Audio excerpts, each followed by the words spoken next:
মৃত্যু কারো জন্য বসে থাকে না, কথাটা ঠিক নয়। মাঝে মধ্যেই তাকে অপেক্ষা করতে হয়। সে জানে শেষ পর্যন্ত তারই জিত, কিন্তু ছোটখাটো হার মানুষের অদম্য ইচ্ছার কাছে তাকে মেনে নিতে হয়। মানুষ জানে সে অমর নয়, তবু সে কবিতা লেখে, গান গায়, ছবি আঁকে।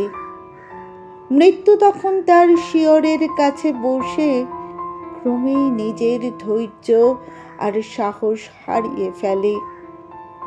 মৃত্যু, তুমি সহিষ্ণুতা শেখো, আমাদের প্রস্তুত হতে দাও, আমাদের অনুভব করতে দাও তোমার শীতল হাতের স্পর্শ কোনো ভয়ের গল্প নয়।